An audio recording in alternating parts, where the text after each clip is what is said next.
Hey everybody, this is Catching Up with Ketchum, episode 3 of Pokemon Journeys.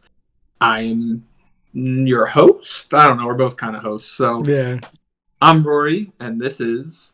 AJ, the other host. I'm used to the lavender tone Yeah. where I'm the host. So this is the show where we watch 3 episodes of Pokemon every week, and then we talk about it. So hopefully you can follow along with us. If you are, go ahead and subscribe. If you like the episode, go ahead and hit that like button, and then leave a comment. Tell us what you thought of the episodes. And my Pikachu Christmas sweater that I finally got. Yeah, adorable. Look at that. Perfect. Now that I like Pikachu more from watching Pokemon Journeys. Yeah, for real. I was going to talk about So, that, and it will be talked about. so all right. Well, you want to hop right into it? Yeah, we're good. So All right. we were watching 7, 8, and 9, right? 7, 8, and 9. Okay. So we'll start off with episode 7, Serving Up the Flute Cup. So we started out with Mr. Mime as like teaching a yoga class to everybody at Professor Cerise's lab. Yeah. It's just it's doing its yoga business. And then Mr. Mime is super good at yoga, but then they find out that Metapod is even better at yoga because Metapod just stays completely still. Yeah. And then I think this is the episode I didn't write a note about, but is this the episode where Metapod goes flying and like hits a rock and they like think that Metapod cracked? Score Bunny kicked it. That's what it was. I for some reason I didn't have a note there about it, but yeah, Metapod goes flying and lands on a boulder, and then they're like, "What was that sound?" It was funny because Go is concerned about Metapod, but like the professor was worried about the rock for some reason. I don't know. It was weird. Yeah, it was a weird scene in general. But Ash shows up and is just basically like, "Go, get ready, because we're going to the Hoenn region." Yeah. And then the awesome theme song starts. I'm way on team theme song now. So they go to the Hoenn region. We jump straight. They're already there when we come back. And we find out that there's a tournament at the Hoenn Battle Frontier.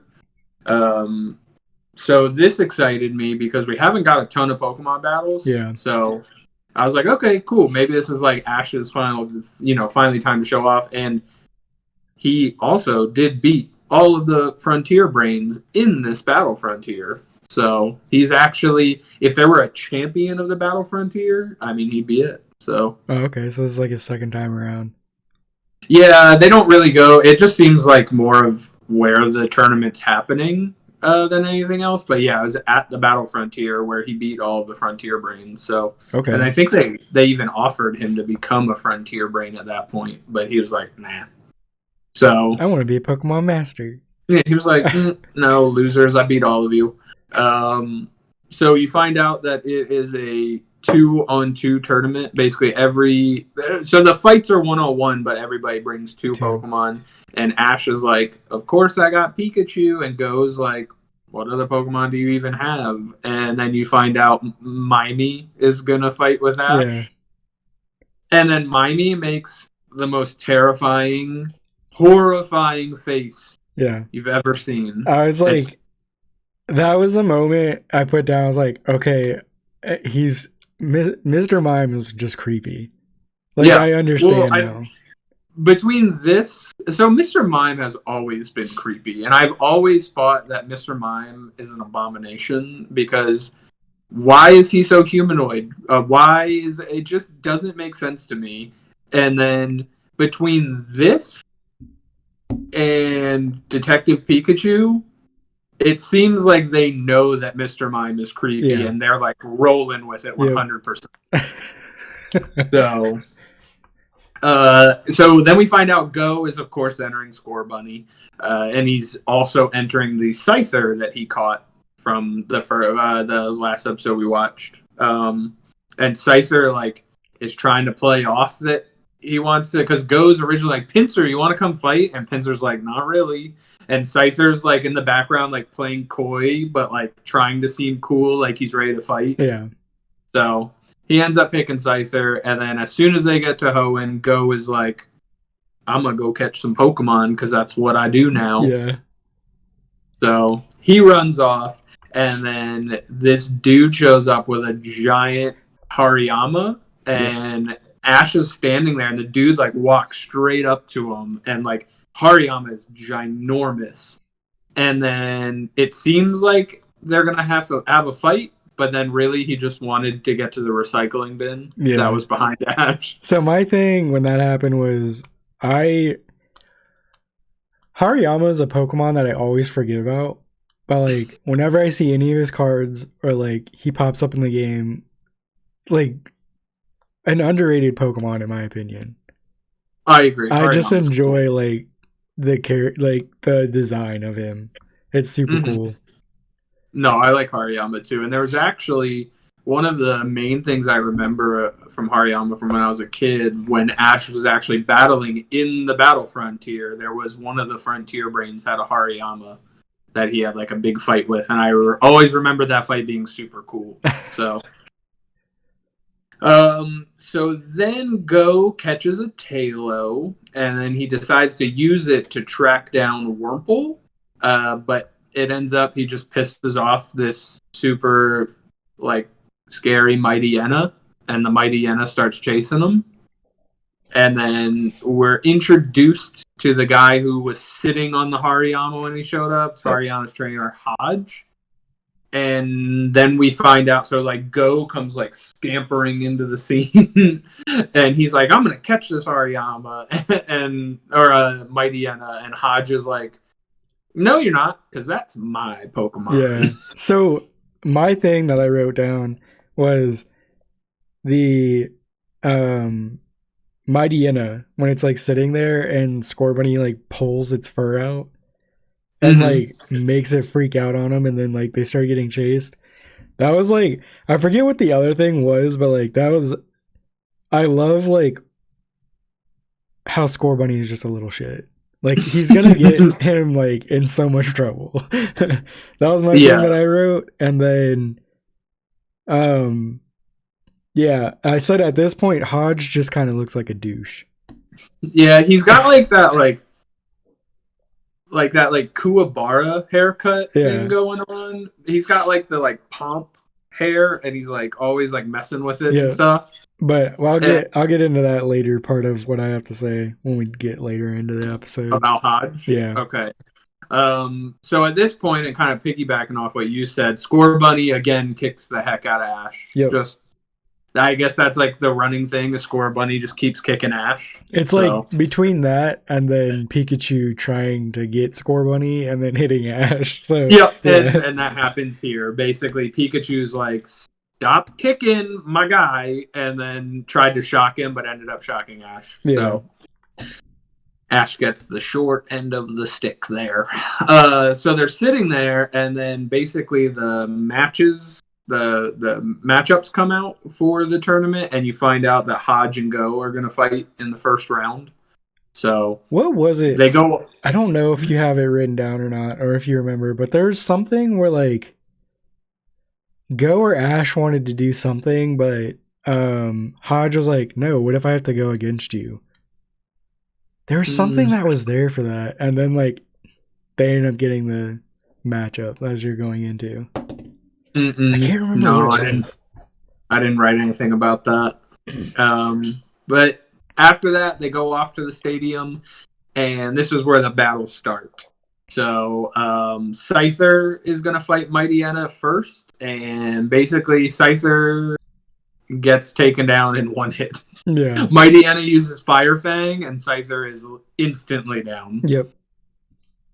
And so Scorbunny comes out because... Scyther's down. So Scorbunny comes out, and Mightyena destroys it with Snarl and Crunch instantly. Yeah. I wrote down, shout out Scorbunny, you to MVP, because like he didn't care that he was going to get destroyed. He was just like, I'm going in. I love Go. Yeah. Yeah, and he did get destroyed.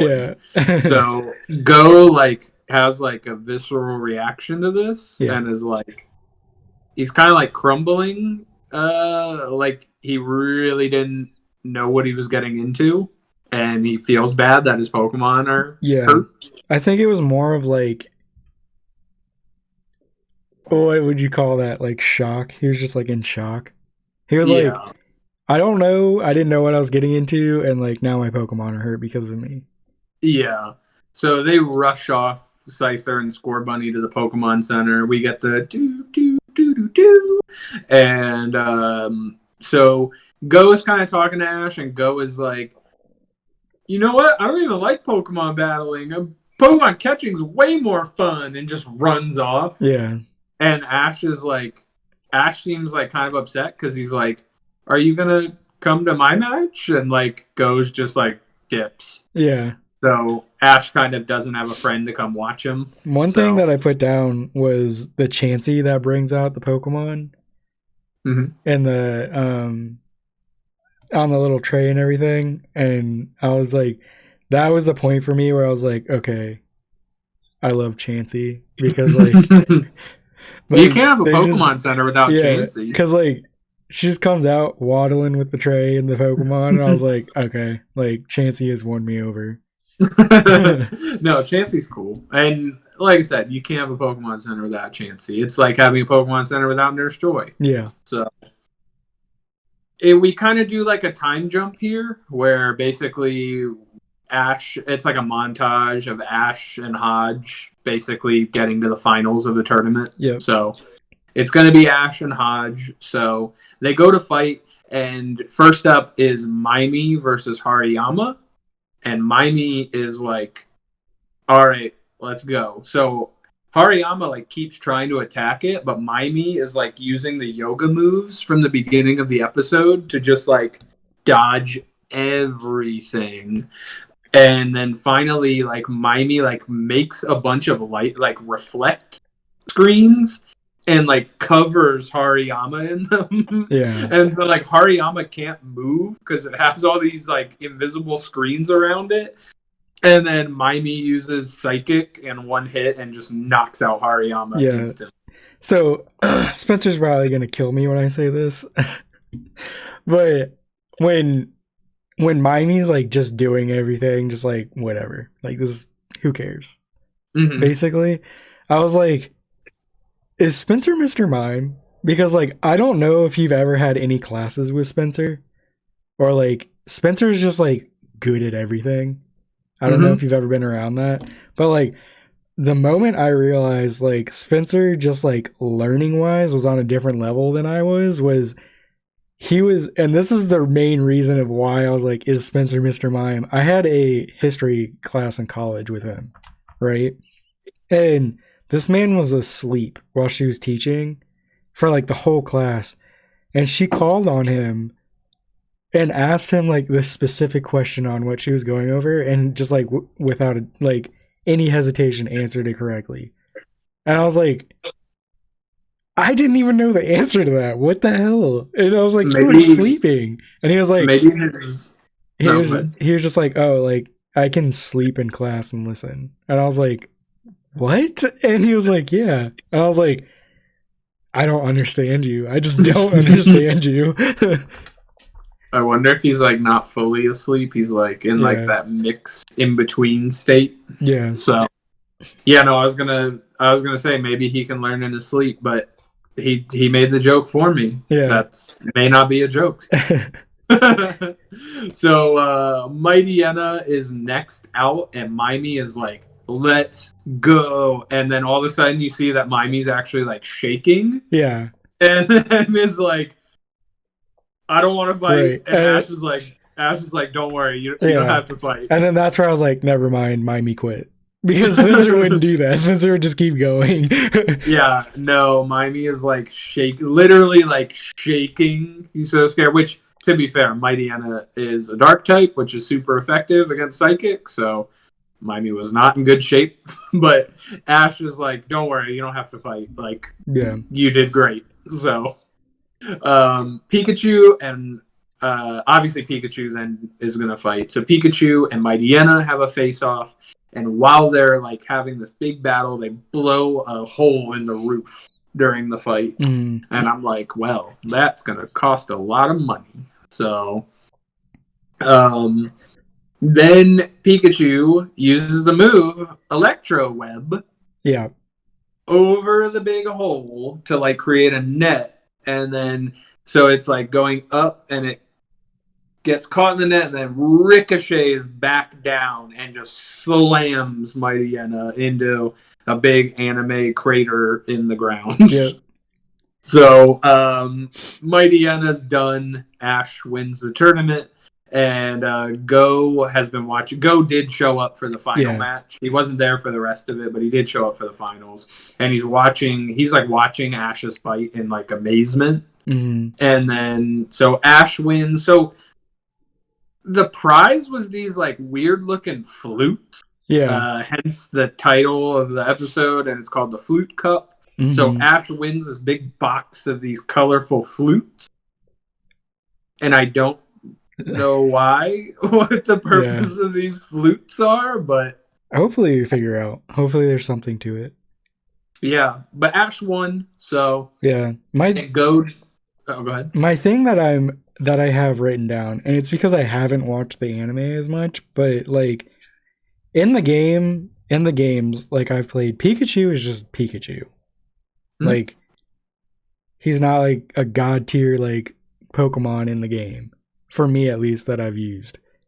And like in the anime, it's like he's a legendary Pokemon fighting no matter what. Like I understand Ash is the one controlling him and everything, which it helps, but it's like why? Like I love Pikachu and I love seeing Pikachu like that, but it's like why in the anime is he like this god tier like Pokemon, but like in the games it doesn't transition? So it's not every Pikachu. Ash's Pikachu is special. Okay. It's supposed to be like abnormally powerful. That's why Team Rocket wants it, is because it's oddly powerful. It's not every Pikachu's like that. Okay. It's specifically Ash's Pikachu has like, for some reason it's just better than all the other Pikachus. Okay. So, yeah. It is specifically his, so it's not that, you know, you find a Pikachu in the games. It's supposed to be on the level of Ash's Pikachu. So okay, because I've just been like, I've been so confused. I'm like, what the heck is going on? Because like even like from clips that I see, like the Pikachu is just defeating things that it should not.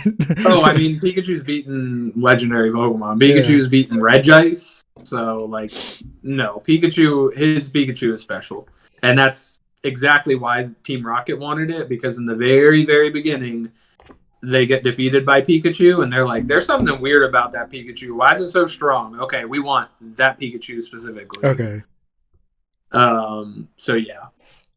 And then Go decides that battles are fun. So he likes battling now. But I don't know if this actually means he's going to battle more. Because, spoiler alert, we don't really see him battle in any of the other episodes. So I don't know if this actually means he's going to battle more. But, so we get back to Professor Cherise's lab.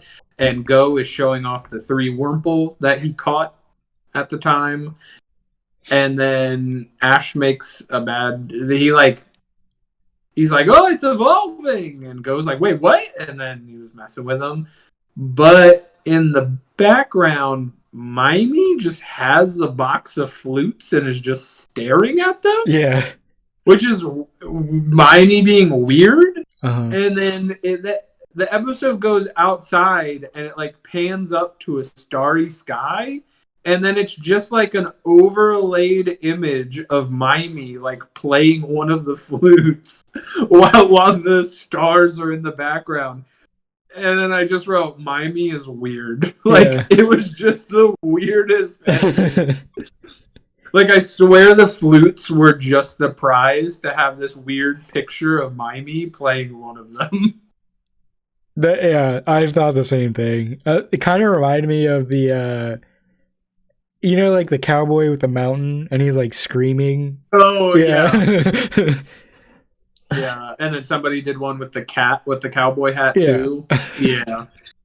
No, I can see that. Yeah, that Mimey's weird. Mm-hmm. Mr. Mime's a weird Pokemon. So that leads us to episode 8, the Sinnoh Iceberg Race. And if you watched our Twitch live stream the other day, AJ brought up Piplup, and I said, just wait till you watch the episodes. You'll get some Piplup. And this is where he got his Piplup. So Ash and Go start the episode. They find a big, giant pod of Tentacool.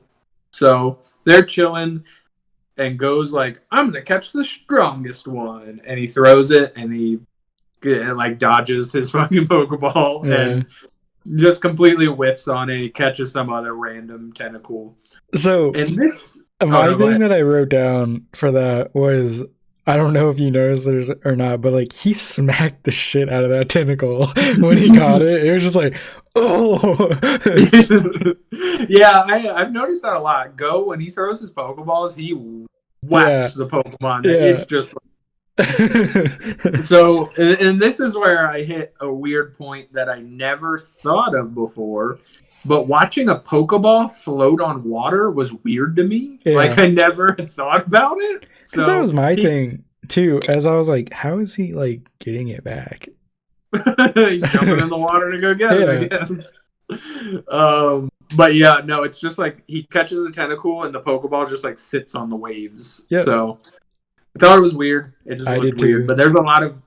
What? I said I did, too, so you're not alone. Yeah, there's some weird imagery in this episode that I'll get to later. But so then, speaking of weird imagery, this Piplup like comes out of the water and is like disheveled and like all wrinkly and gross, and it's like it's clearly like malnourished. Yeah. So let's not also forget that the ruckus that Piplup is making coming in is like huge, and then goes like, it's Gyarados, and then like Piplup comes like flying out of the water like you're talking about now, like just like shriveled up and like lands. And I was like, the first thing that I was like, oh my god, Piplup, and then I was like, wait a second. Yeah, it was weird looking. It was a weird scene. It had like its eyes were all white, and it was kind of gross. But they get back to Professor Cerise's lab, and Piplup is just like going to town on some food. Yeah. So then the most underutilized character in the whole show walks in, Chloe from school. Yeah. I still don't know what she goes to school for, but I don't know. I still don't understand why Chloe has to go to school, but Ash and Go don't. Yeah. I also have something is like, this was the episode where I was like, not only is like she underused and we don't know enough about her, but like her character design is like way better than like anybody else's. Yeah, I don't understand why she is not in the show. I know we're harping on it every episode of this, but I just don't get it. Like, she's like the most... So, all of these characters, Ash, Go, Professor Cerise, they're all, like, wild and zany. Yeah. And it's like, Chloe's, like, the perfect, like, she's, like, down to earth, and, like, she's, like, you guys are being dumb. Like, she's, like, perfectly sarcastic. Yeah, and she's, like, the exact contrast to these other characters, and it's just, I do not understand why she's not in this show more. It's baffling to me. This is what made me realize that I forgot to touch on it again, and I have to say it because I just left off on God, what the heck was his name? Hodge. I said Hodge looks like a douche, but like at the end, like you figure out like he's like the coolest person. Oh, yeah. I forgot to touch on that, and I did want to say that because I don't want to just leave off and do Hodge dirty like that. Yeah, no, Hodge is cool in the end. So, but so this Piplup is like still causing a ruckus all over. This Piplup has a lot of energy. And they use their Pokedex on it at one point, and it specifically is like Piplup is a proud Pokemon. Yeah. So That'll come into play later, but like Piplup's going crazy. Yeah. And then they return. The 2 lab assistants are back in this episode for like a minute, but they're back. I was just happy you got to see Krissa again. Yeah. So they show up and somehow they found Piplup's owner instant. Like I didn't understand. I was like, well, no, they put out. Krissa said they put out like an ad that they found a Piplup. Yeah. Oh yeah. They did. It kind of to me felt like they were like, oh, they kind of just like brushed it over. Yeah. They were like, oh, we found its owner. So yeah. I was like, in this entire Pokemon world, you found the owner of this Piplup who's been here for like 10 minutes. Yeah. Okay. But so Piplup's owner Lauren basically shows up on like a giant FaceTime. Yeah. And we find out that Piplup swam all the way to Kanto from the Sinnoh region. Yep. Which so explains... Professor Cerise is like, head on out. Yeah, but that also explains why Piplup was like the way he was when he jumped out of the water. Yeah, I mean, it swam from one continent to another. And I did want to touch on when Lauren pops up on the screen, Piplup is like not happy. So at that point I was like, something's off about her. Like I don't trust her with the way that Piplup's acting. Like he ran away and like he doesn't want to see her. And I was like, something is off. I thought the same thing. Yeah. I was like, okay, Piplup doesn't want to see its owner. I literally wrote Professor Cerise sends him back to Sinnoh, but Piplup doesn't seem to want to go back. Yeah. So this is when I get very excited because not only is Team Rocket back, but they are back in their Magikarp submarine that they've had forever. And it's still pedaled. That's how they operated, is by pedals. Yeah. I was like, cool, it's still around. Yeah. So, I don't know if it was at that scene or not, but they were like, why did we get a submarine that we have to pedal? And then like Wobbuffet comes down with like the empty like coin like pouch. And like they're talking about how broke they are, and I was like, I love it.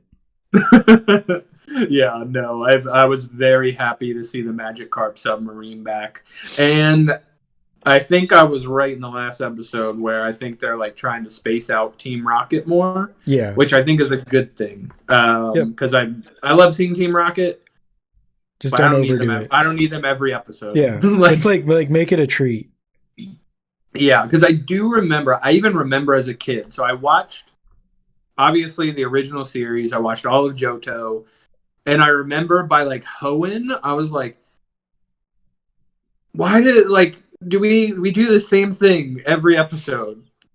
Team Rocket shows up in a giant machine and they try to steal the Pokemon and then they send them blasting off. Like we literally do this every single episode. Yeah. And it's like, I feel like they're doing a really good job here of spacing it out. And there's like, we'll get to it later, but they're doing a different thing that's cool that we've talked about before. But yeah.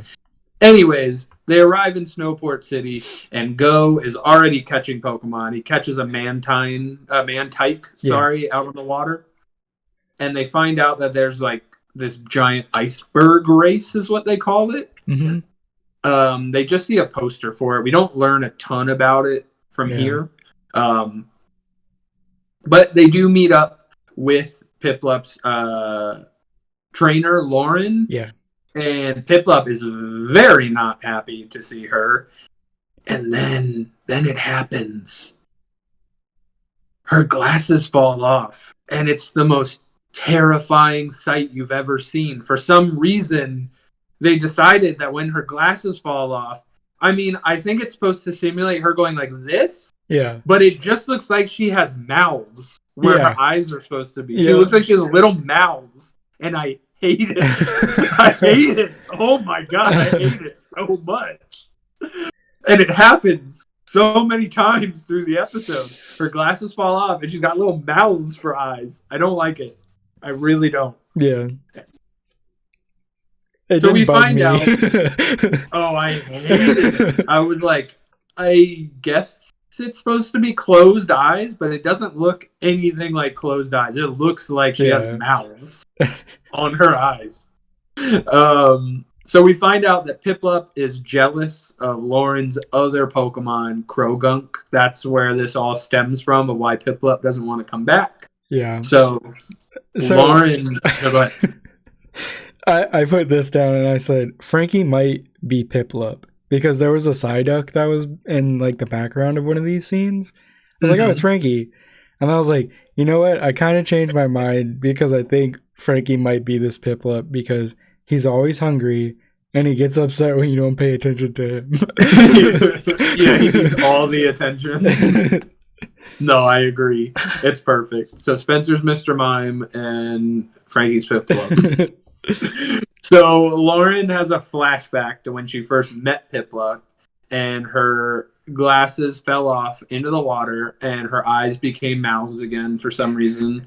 And basically, like, Piplup finds the glasses and gives it back to her, and that's how Piplup kind of became her Pokemon at that point. Yeah. So we find out that Lauren and Piplup actually won that iceberg race that we talked about the year before. But then about a month before the events of this episode, Lauren's glasses fell off again and her eyes became mouths. But this time, Krogunk found her glasses, and then she started paying attention to Krogunk, and Piplup didn't like that. Yeah. So Piplup gets very jealous. So Krogunk and Piplup ended up competing in a swimming contest for Lauren, basically. Yeah. Let's not forget that this is when you find out that there is bad blood between those two. It's not just Piplup. Like, they're both like Piplup, it's known that Piplup is fighting for her attention right now, and Krogunk is just like, I'm the better one. And then, Krogunk's loving it. Yeah, and then the part that I love is like Piplup basically decided that they were gonna race for Lauren. And then, like, when he comes over and he just like slaps the badge on Krogunk's head, he's like, screw you. Yeah, so they ended up going into a swimming contest and Piplup lost to Krogunk, and that's why Piplup swam all the way away. This is weird because Krogunk's not a water type Pokemon. Yeah. I've never really thought of Krogunk as like a swimmer. Krogunk's a fighting type. So, I mean, it can swim. I just think it's weird that it's out swimming Piplup, but hey, whatever. So, yeah, this leads into exactly the scene that AJ was talking about. Basically, you have these, when they enter the iceberg competition, they put on these, like, stickers. And Piplup basically gets 2 stickers and goes over to Krogunk and just, like, whaps him with a sticker. Yeah. And then puts a sticker on himself. So, they decide that they are going to basically go against each other in the iceberg race. And then Ash enters Pikachu for some reason. So why Pikachu? Here's what I have to say about that, because Pikachu wanted to race.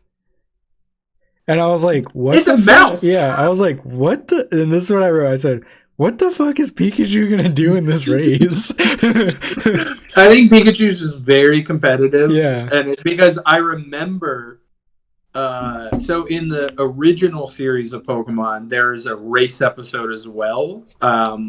There's like this, but this one's like on ground. But like, it's like Ponyta and like Dodrio and stuff. Like Pokemon you would consider fast. And then Pikachu enters. Like, it's just like, okay. But the best part of that episode, though, so they all, like, ride on their Pokemon in that race. And this one dude enters his Electrode. And he just, like, balances on the Electrode as they go the whole time. That's the best part of that episode. But, yeah, Pikachu entered that race as well. So I think it's just Pikachu being competitive. Okay. So... Go enters the Mantike that he caught as soon as he entered Sinnoh. So they explain what the iceberg race is. You're literally just racing between icebergs until you get to an end and you turn around and go back.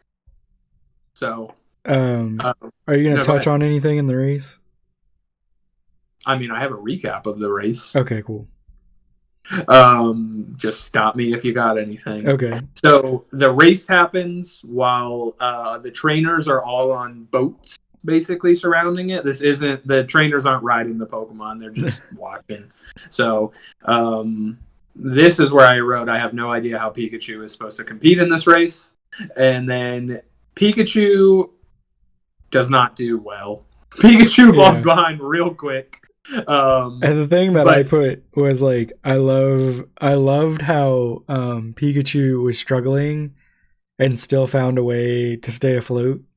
Yeah. And then I was like, I understand that like Pikachu's gonna do anything to like compete, but it's like it was just so adorable, him like hanging onto the iceberg in the water. Pikachu swimming. was trying its best. Yeah. So Go's Mantike ends up like seeing Pikachu struggling and races back to go get Pikachu. And he's in the lead, isn't he? It's adorable. Yeah, Mantike was actually like in the lead, wasn't he? Yeah. And like I saw that, and then I just put in my notes, I said Mantike helping Pikachu, and then like the crying emoji. Because it's so adorable, like you were saying. I think even Ash does the little crying face to it. And like, he's like, Mantike went back for him. And this is when this was like my eye-opening experience. I've always thought Mantike was adorable, but like this was the moment where I was like, I like really like Mantike. And because it was kind of like when you were doing your like your Pokemon list to narrow down, and you like actually figured out how much you liked Alakazam. Mm-hmm. That was like my moment right there. I was like, I love this Pokemon. Yeah, I honestly like. I kind of usually forget about Mantike. Yeah, because like Mantike hasn't been around as long as Mantine, and I kind of forget about it. Yep. But yeah, no, I agree here. I was like, Mantike is adorable. It's like, and I hope we see more of it. Yeah, it's like a stingray with a smiley face on its back. Yeah, and it looks adorable. So cute. Yeah, it's super cute. So we cut back to the race, and now Piplup and Krogunk are in the lead. They're like neck and neck, and they like basically get past this point, and then all the Pokemon behind them get caught in a net. And it's because you know what time it is. Yep. Team Rocket is here. And the motto is so great and so flashy. Yep. I love what they're doing with these Team Rocket intros. They're great. Yeah. They've like dialed it up to like 11 for these, and I'm living for them. Yep. I'm like, this, not only not seeing them for a few episodes, but then like their intro is just so great now that I'm just, when they show up, I'm like, I don't even care if it's for like 2 minutes. I am about it. So yeah, the thing that I put down was like during the intro and everything like that was I never understood why people thought it's Jessie, right? That's the Jessie chick. And James. Yeah. I never understood why people thought Jessie was hot. And then I put during this intro, I was like, she do be kind of thick though. And I was like, I understand now. AJ's got a waifu. Yeah, no, I really like when Team Rocket shows up now. It's a treat, and I'm enjoying it. So, yeah, nope, Jessie's cool. I've always liked Jessie more than James. In the original, I don't like James's new voice actor very much. Definitely not as much as I liked the old James, but he had more of like now he's got kind of this like voice, but like back in the day, he actually had this like smooth voice, and dude, it was great. So they use their secret weapon, which is a net, which is what they always use. It's always a net. Yeah. And what do you know? Pikachu uses Iron Tail on it and frees all the Pokemon from the net. Boy, Team Rocket, didn't see that one coming. So, but this is where it leads into the other great part about Team Rocket being back, is that this capsule machine idea that they have is great. It really is. The capsule comes down again, and they put Meowth's big coin in there again. But who brings the capsule? Oh, I don't remember. Was it a Pelipper? It was it was the one. It was the big pelican. And yeah, it just drops it out of its mouth. Yeah, it's too big for Pelipper's mouth, but this is like such a cool idea of keeping it fresh when Team Rocket shows up. Is like 2 new Pokemon every single time Team Rocket shows up.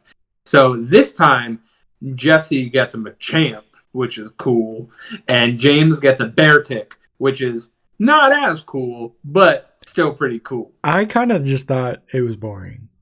You don't like Beartic? No. I'm not the biggest Beartic fan, but I love its pre-evolved form, Cubchoo. Okay. It's adorable. It's super cute. But no, I also agree Beartic it's fine. Machamp's way cooler. So Pikachu and Mantike team up and beat him up. So James's Beartic basically tries to pull a Titanic on the ship that all of the trainers are on, and is just like rocking it and trying to sink it. And then Lauren basically starts to fall into the water. And I think if I remember right, her glasses hit the water, and that's what like Piplup and Krogunk instantly hear that and turn around. Mm-hmm. So they turn around and they kind of save her while she's falling, and then you see her without her glasses again and her little mouths for eyes. And I still... Oh, wait! No, this is different. So they save Lauren, and they show her without her glasses, but she has normal eyes this time, not little mouths.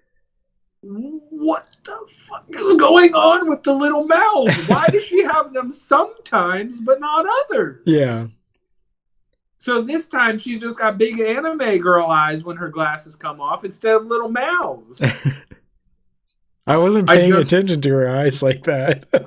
I don't know why. How could you not? They're little mouths. I was weirded out the first time, but I don't know. I was just like, okay. Oh no, I was paying very close attention to her eyes because they were scary. Like, they're actually scary. Like, it's something you would see in a horror movie. So she's got little mouths sometimes, but this time they save her and her eyes are normal. I don't know why they're not little mouths. Maybe she wore contacts that day.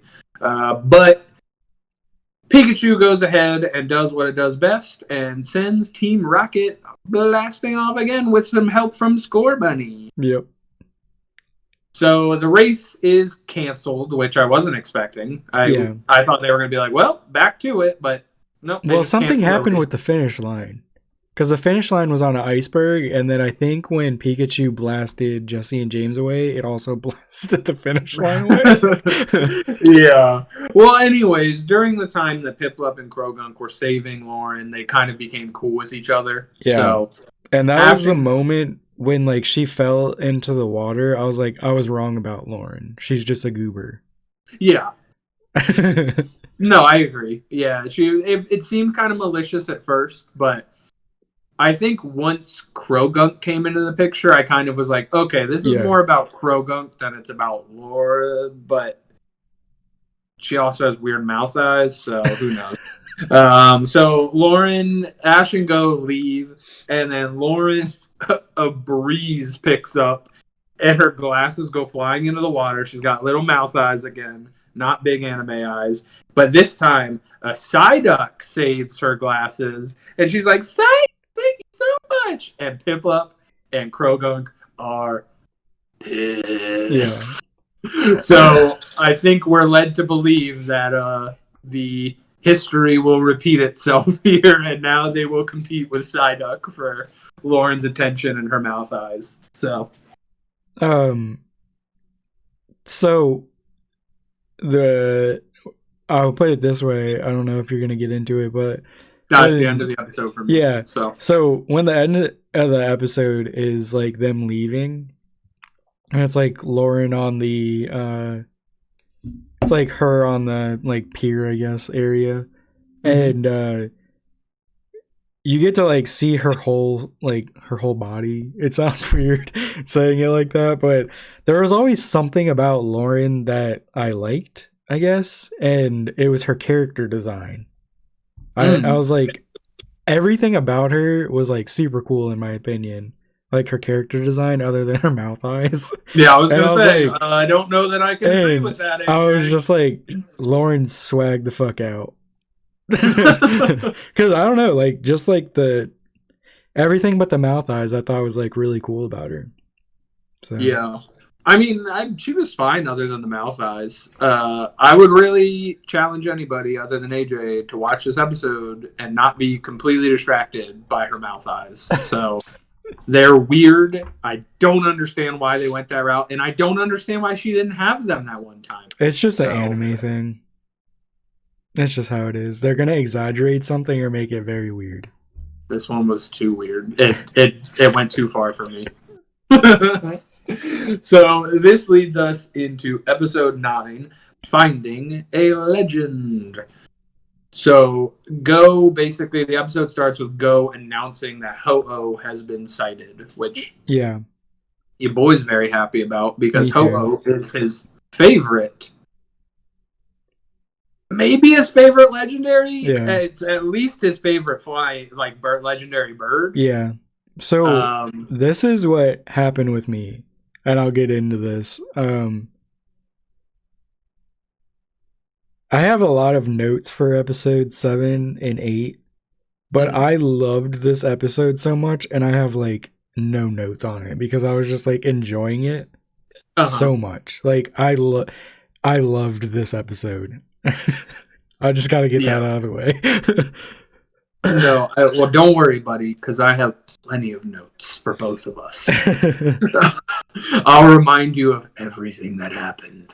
But yes, long story short, I also very much like this episode, and we'll talk about that at the end. Yeah. But I was very excited about Ho-Oh arriving because, I love Ho-Oh a lot.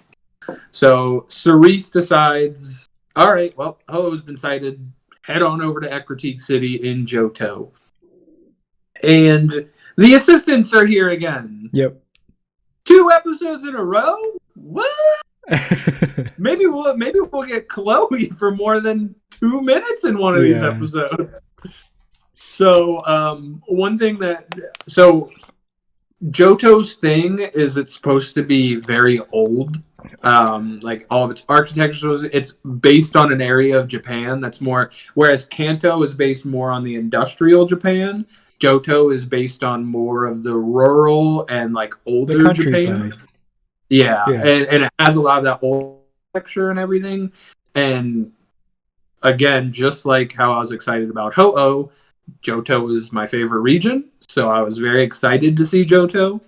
And I loved right off the bat, the bus that Ash and Go get off of is like an super old. It's got like, if I remember, it has like wood panel siding. It's and I was basically like, even the buses in Johto are old. Yeah. Like I love this.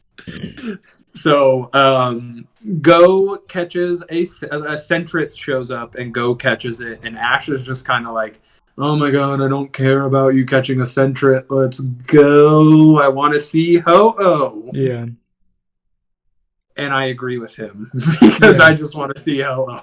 So they see in the sky basically like what appears to be Ho-Oh flying off. You see like the burning tail and the big wings, and Pikachu uses Thundershock on it. And you very clearly tell instantly this is not Ho-Oh. It like starts to like fall apart and then crashes into the ground. And Go and Ash run up to it, and they find that basically it's a Fearow with a Cyndaquil on the back of it to imitate the bottom, the flame part of it. And they're like have like paper mache and stuff all over it to look like Ho-Oh. Yeah. So this kid basically comes out and is like, hey, these are my Pokemon. The Ho-Oh hasn't been spotted. It was me. Yeah. Like, I've been faking it. So basically this kid's grandpa shows up, and the grandpa has the oldest Hoot Hoot in existence on his shoulder. All of this, like, Hoot Hoot has like the two things that look like the hands on a clock, and they're like all drooped down, and it's the oldest Ho-Oh. I mean, not Ho-Oh, Hoot Hoot you've ever seen. So. Grandpa says Ho-Oh is not real. He's like a real grouch of a grandpa. He's like, Ho-Oh isn't real. And Ash is like, excuse me, you're a dirty liar, because on the very first day of my Pokemon journey, I saw a Ho-Oh flying. And AJ, I don't know if you remember this. This scene right here lost you a trivia question on one of the first episodes of the Lavender Zone. When I asked you what the first Johto Pokemon to appear in the anime was. Yeah. And it was Ho-Oh on the very first episode. So the first thing that I wrote, because it shows Ho-Oh in this episode, it like recreated it when he was seeing him. Yep. And I was just like, I love Ho-Oh's design so much. No, Ho-Oh's great. I don't know what it was, because like I never realized it until that was like one of the main deciding factors of us picking Burning Shadows was Ho-Oh and the full art. And I was like, I don't know what it is. It's the character design, and like it's just such a cool Pokemon. Yeah, no, I love Ho-Oh a lot. But this did trigger something for me from the last episode of Catching Up with Ketchum. Oh, Ash, you remember when you saw Ho-Oh flying through the sky, but you don't remember owning a Snorlax? Okay. Selective memory. You know, you didn't remember the years of having a Snorlax, but it's fine. Anyways, at that point, after Ash calls Grandpa a liar, basically, then Grandpa calls Ash a liar right back and is like, no, you didn't see Ho-Oh. Bye. Yep. And Grandpa's just like, I'm out. See ya. And the kid basically explains that Grandpa is kind of always negative like this, but he didn't used to be. Yeah. So he used to basically, this is where we kind of have a little bit of a flashback. First off, we learned the name's kid is Chad, which, what a silly name for this kid. I don't know. Chad seems like he should be like a preppy dude. Yeah. Like dressed like Fred from Scooby-Doo. But anyways, this kid, Chad, we have this flashback to Grandpa when he was younger, and he had, well, he's not that much younger, but he had the rainbow wing, which falls off Ho-Oh, and it's like very bright rainbow. And then he's like, I'm going to go find Ho-Oh. See you later, Chad. And he goes off and he looks for Ho-Oh, and he basically comes back and is like depressed. And he's like, Ho-Oh doesn't exist. Like, I just wasted all of this time. Yeah. So he's super depressed, and the feather is now like worn. It's like it's not bright and rainbow anymore. Yeah. So Chad basically, this is why when we discover that basically Chad was recreating these Ho-Oh sightings with Fearow and Cyndaquil. Basically, he was only doing it to restore Grandpa's faith in Ho-Oh, so he wouldn't be such a grouchy old man anymore. So this is it was so random when I saw this, but do you remember Bait and Skelly from like middle school and high school? So I knew him in elementary school, and I said, this kid reminds me of Ben Skelly, because Ben Skelly had like the bowl cut when he was younger, and like was very just like he just was very nerdy in the way that he dressed. But like when I first moved here, he was like the nicest kid to me. Oh yeah. And like and like he would do anything to help you, and I was like, this kid reminds me of him, because it's just like he's just like this genuine kid with these nerdy clothes on, and I was like, this reminds me of him in elementary school. Well, anyways, Chad or Ben, and they basically Go says, hey, if you go into Bell Tower and you wave the rainbow wing, Ho-Oh will appear. So I think Go, if I remember right, Go reads that off his little Pokedex or whatever. But yeah, so they run off to basically the bell tower, and they think that they discover that it only appears if there's a rainbow. Yeah. So there has to be a rainbow is what they decide. And Chad then is like, okay, I'm going to go get Grandpa. Like, he's got to come with us. So Chad goes and gets Grandpa, and Grandpa's like, this is dumb. Like, I don't want to do this. This is stupid. And then this is where I insult myself a little bit, and I say, Grandpa is basically me when I'm hungry. Yeah. Like he acts just like this is stupid. I don't want to do this. Like, he's not gonna say no, but he's gonna complain the whole time. Yeah, I'm just gonna complain the whole time while we do it. Yeah. So then we kind of catch a brief image of a Stantler and a Mischievous in the corner. Yeah. And they're looking mischievous. So I had completely forgot about Mischievous until this episode. And I was like, Mischievous looks so cool. Yeah, no, Mischievous is great. And I was like, and just the way that they brought Mischievous to life, and that scene was like so ominous. It was so cool. Yeah. No, you can definitely tell that Stantler and Mischievous are like up to no good. Yeah. So Mischievous hypnotizes them, and the stairs become like jelly almost. And then the stairs disappear completely. Yeah. And they like slide down the stairs. And then Stantler is at the top of the stairs and uses its powers to make them think that they're like scaling a cliff. Yeah. And they're like, Grandpa's obviously having a rough time getting up this cliff, but he's like, no, I got it. Yeah. And then all of a sudden they're in the desert. Then like Stantler convinces them they're in the desert. And even to the point that the Rotom phone doesn't work. Yeah. Like, they're not able to get, like, a signal.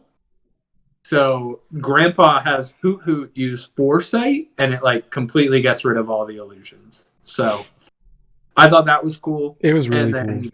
Yeah, and then Go throws 2 Pokeballs and catches Mischievous and Stantler in one go, and I said, dude still never weakens his Pokemon before he catches them. Yeah. So yeah, it was for how much I enjoyed the Mischievous and Stantler part, I did think it did kind of have a little bit of an anticlimactic end.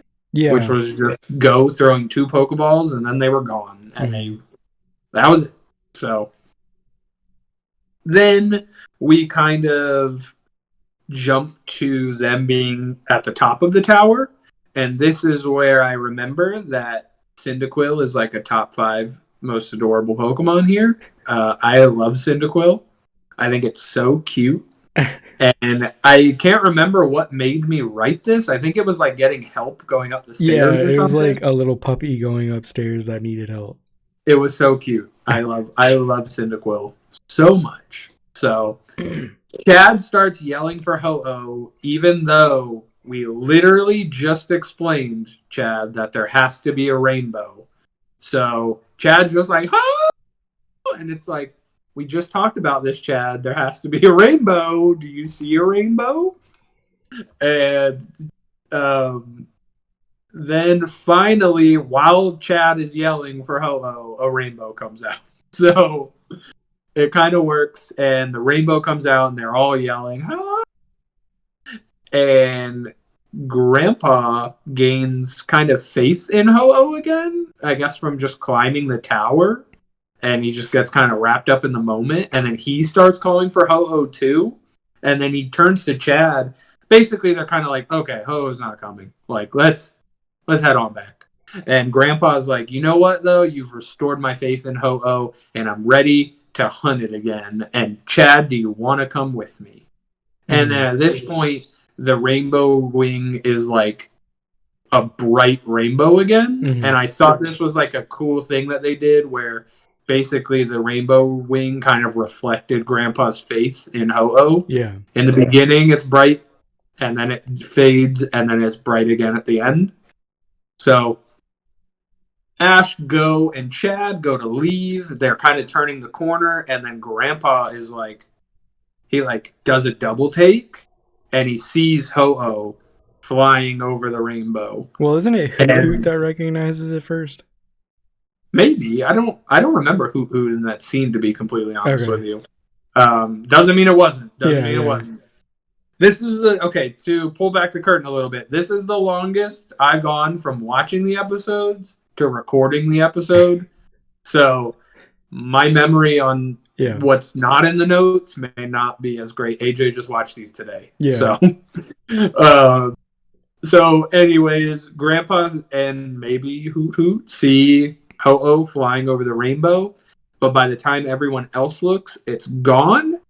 And this is the part where, okay, if you say Hoot Hoot saw it, it kind of negates this, but I couldn't tell if Grandpa literally saw Ho-Oh or if it was just like Grandpa thought he saw Ho-Oh and was still ready to go chase it, like his face was restored. Yeah. I couldn't tell if he was supposed to have literally seen Ho-Oh. So from what I could remember was he was getting ready to walk away and Hoot Hoot gets his attention and then he sees Ho-Oh. But I got the same thing as you did as well.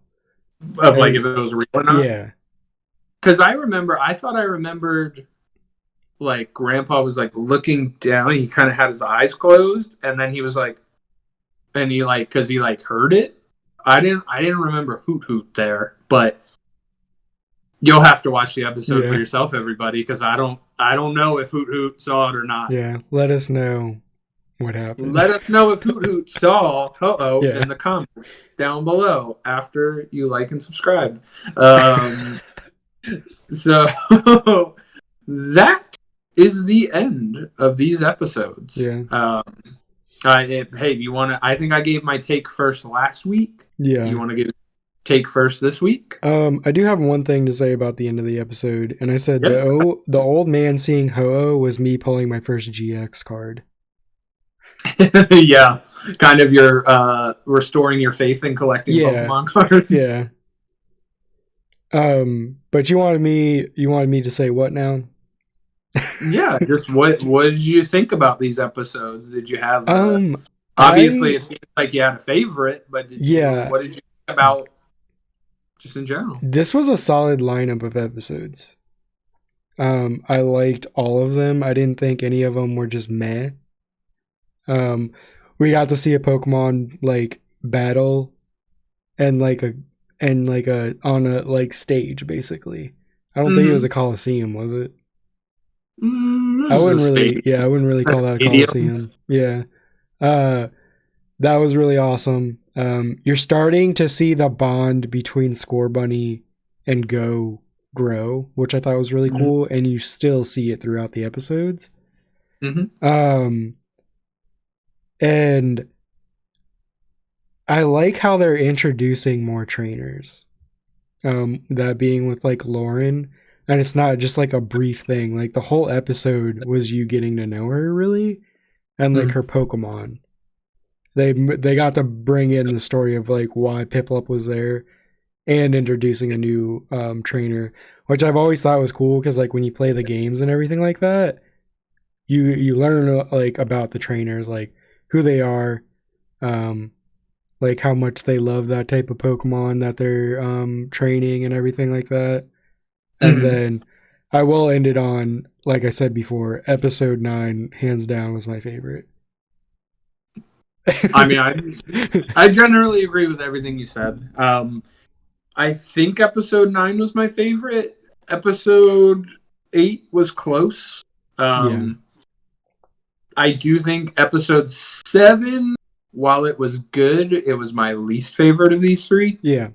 I thought it was good, but it was a little rushed, in my opinion. Like the battles were really short. Yeah. Most of them were over in like a move or two, other than Pikachu and Mightyena, but even that didn't last that long.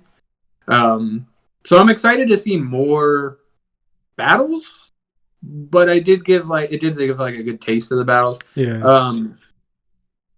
I probably liked the aesthetic and the look of episode 9 the most, but I think the story in episode 8 was the most compelling.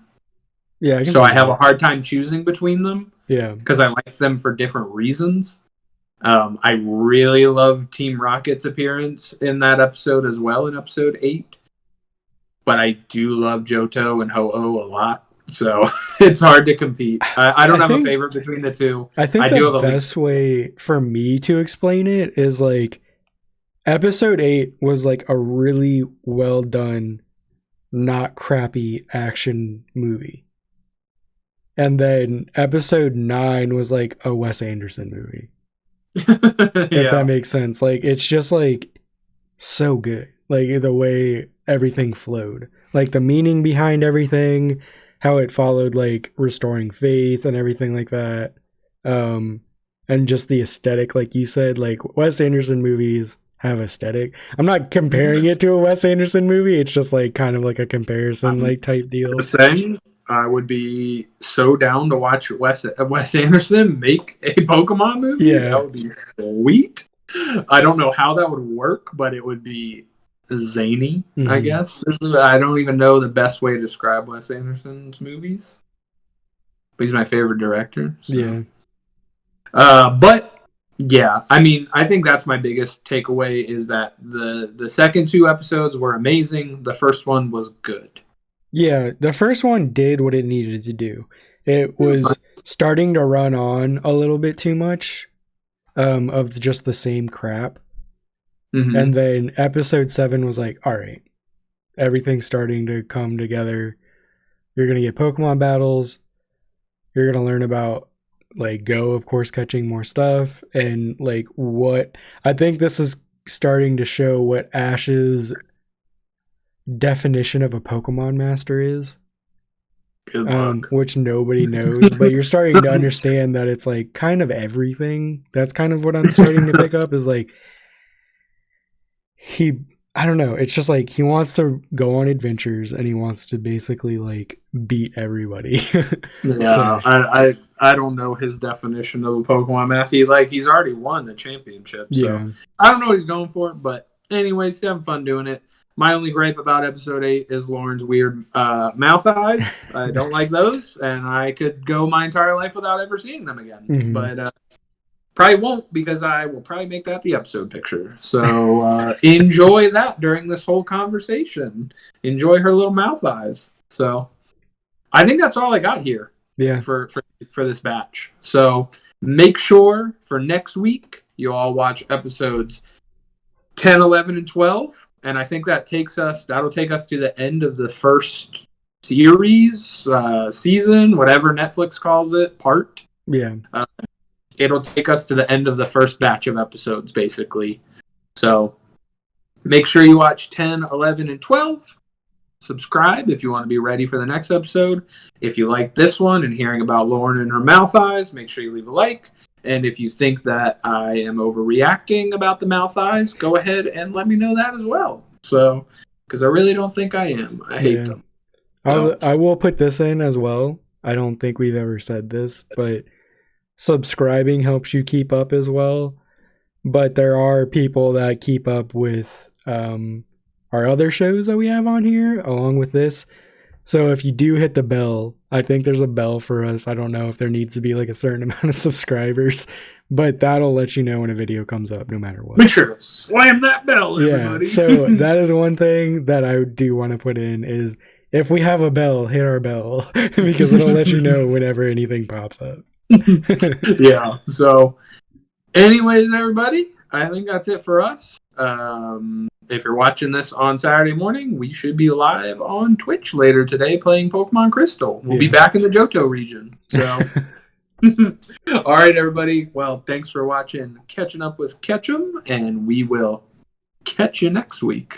See you guys later. Bye.